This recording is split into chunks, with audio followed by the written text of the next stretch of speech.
Hey everybody, welcome to Malt Muser Whiskey Reviews. I am Eric. On the bar for today, Redbreast, small batch cast strength USA exclusive. It is March, and so we are continuing with Irish whiskeys all month. Do take a second, hit subscribe. It'll make sure you don't miss any of my reviews. I drop them every Friday, and it'll keep you in tune for my happy hour, which is every Tuesday at 8 p.m. Eastern. And if you are returning, thanks you so very much for the support. Give this video a thumbs up if you like it. Okay, Redbreast comes from the Middleton Distillery in Ireland. They also make the spot line, green spot, red spot, yellow spot, blue spot. This one in particular is rather interesting, and we are going to be uncorking this bottle and tasting it for the first time here in this review. So this is released solely to the United States market and is building off of a couple different exclusive small batches they had done in 2019 and 2020. So here in early 2021, this is starting to pop up on the shelves. Here's what it's got to say. This is 58.7% ABV, so this is definitely a cask strength whiskey. Does not say anything, obviously, about an age statement, so we can only speculate as to the age of this. Just so folks have some sense of what is going on with this whiskey, this is what the bottle looks like. Classic Redbreast looking bottle. And it says here, after maturing first in bourbon and sherry casks, the components were matured again in Oloroso sherry butts before being finally bottled exclusively for the US market. So that is most of the information they're giving you on this. So I'm assuming this is kind of a little bit of a test run for the folks at Middleton with this Redbreast to test it out in the market. As you guys may know, small batch actually has no legal definition. So it could be, 3 batches, 3 barrels. It could be 100 barrels. Small batch is much more of a marketing thing than anything. So, take it for what it's worth. So we are looking at a non-age statement whiskey that is bottled at 58.7%. And get this label off, and we will get this in the glass. A lot of tape on this one. All right. I should mention here, this is bottle number 4922. I'm unclear as to how many there are, but I do not think this is something that there's going to be readily available. All right. Okay. As folks may know, Irish whiskey, for the most part, especially these single pot stills, are malted and unmalted barley. The unmalted barley, which gives it that kind of nice, bready, grainy note, very unmistakable in Irish whiskey, comes from many years ago, 1800s, maybe even further back, when the British government was taxing malted barley. And so the Irish cleverly, to not support their war efforts, began putting some unmalted barley into their mash bills to avoid taxation. And you have read the great profile of Irish whiskey. It doesn't mention anything about color or chill filtration on this, but this is the color you're looking at. Pretty thing. All right. Let's get on the nose of this uncorking. Right away, for anybody who has had Redbreast whiskey before, or nice quality pot still Irish whiskey, you are going to notice the unmistakable unmalted barley notes here. Yeasty, bready. There's a fair amount of sweetness going on in here too. Honey, some red fruits, a little bit of a peppery alcohol note. It's slight. Some deep, rich toffee notes. Caramel, vanilla, a little bit of citrus. Quite a bit of citrus, actually. So you're getting a lot of fruit. You're getting some of those bourbon barrel notes, the caramels, the toffees. Everything seems pretty well balanced here on the nose. Nothing's really jumping out or taking up more space than anything else. Okay. Oh no, pleasant nose. Let's give it a taste. Cheers.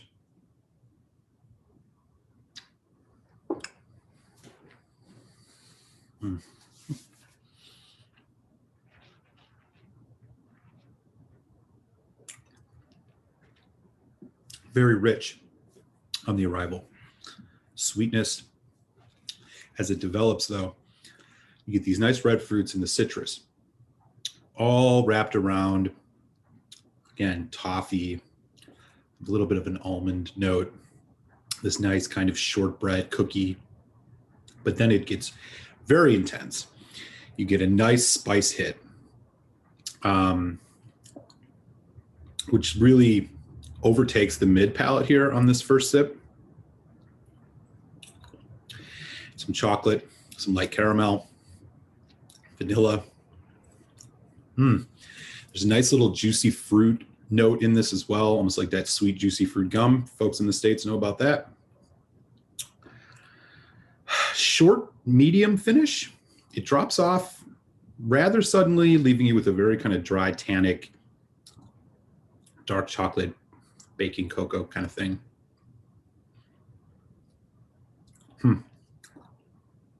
Okay. We're going to do another taste here, neat, before we put water on it. The first taste really just kind of can't always get your best assessment.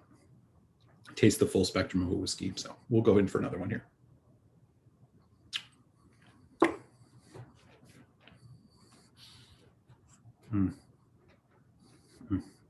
Okay. Getting a lot more of a sense of what the body of this is. This is a very sticky, oily, viscous whiskey. Again, nice citrus, lemon. It's like lemon meringue. Some toffee, some vanilla, caramel. Again, that unmistakable unmalted barley note still there. Again, close to a medium finish.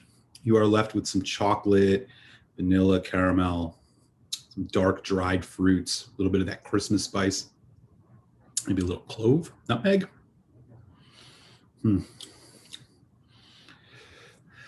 Breathing in and out, you get some, a little bit of a mint note, sweet spearmint, just on the edges of this. Okay. As I mentioned, this is 58.7%. So we are going to put a couple drops of water on this, see what else we get out of this small batch. Okay. Wow. Great nose. It smells like dessert, confectionery. Much more chocolate. It's like molasses coming through on the nose. I feel like the water's really bringing out the bourbon cask maturation on this. Again, vanilla. There's a little bit of a cherry kind of coming through now. Those red fruits getting a little brighter with the water. Definitely coming off the sherry. But there are those deep, dark red fruits, maybe a hint of plum, but it is quite in the background. I think the bourbon notes are a bit more assertive here. Okay, cheers.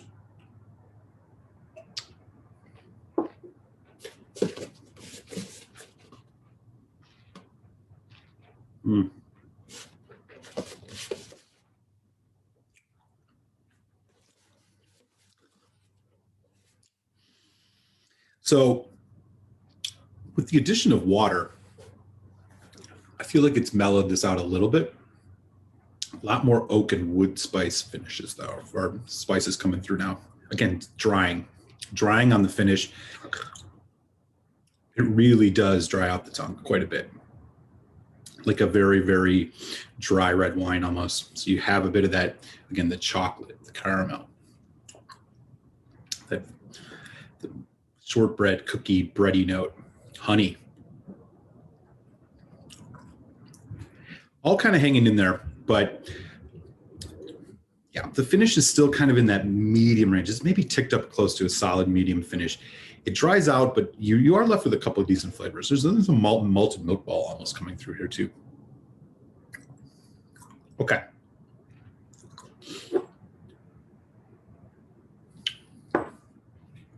Bottle of the Redbreast small batch cask strength. I would say this is on the value spectrum. This is in that probably exclusive range. I am not clear how many bottles that are being released here in the States, but it is not easy to find. If you do, the price range on this is going to be all over the board. You're looking at anywhere from around $120 to upwards of $200. And I expect that closer to 200 is going to be the norm as this gets bought up. So, in terms of exclusivity, I would say this is probably an exclusive whiskey. And in terms of value, I'm going to put this at a medium to medium low value. And I will tell you more about that here when I give you my final thoughts. Redbreast 12 cask strength is the whiskey that I think about a lot when I'm thinking about this one. They are both bottled at similar ABVs, but of course, the Redbreast 12 cask strength here has the 12-year-old age statement, has a much longer finish. I am not picking up anything in this exclusively that I would say is much different as far as the notes. This is maybe a bit more fudgy, a bit more kind of chocolate cake than the Redbreast 12 cask strength, but that of course varies by batches. But when it comes to spending your money and you want a good Irish whiskey, I don't think that this one does quite enough to rise to the occasion and demand you to pick this one up, especially when you have alternatives that are going to be actually cheaper, like the Redbreast 12 or the Redbreast 12 cask strength, even the Redbreast 15, which I think is right around $100 USD here in early 2021. There's nothing really coming out of this that I think is much different than I pick up in the other ones. I do like the fact that this is at a good cask strength. Clearly, they've picked some good barrels for this. It is a totally competent whiskey. I think it's, as far as a non-age statement whiskey goes, this one's quite good, considering you don't really know how old the juice is in this. But I just couldn't say that this is something that you need to go and buy, and that this is a whiskey that I think will replace the 12 cask strength as the must-have Redbreast for under $100. So since this is an uncorking, I'm excited to give this some time in the bottle, but I will give this a preliminary final score of a 3 out of 5, which means I recommend you give this a try and pick it up if it's at a really good price. But definitely nothing you need to rush out to the store for or overpay for. All right, y'all. So that is my preliminary final score and review in this uncorking video of Redbreast USA exclusive cask strength small batch. Thanks so much for tuning in. I will have another Irish whiskey review up next week, so hit subscribe and you won't miss it. And with that, I'm going to kick you on over to your malt musing, and I'll catch you then. Take care.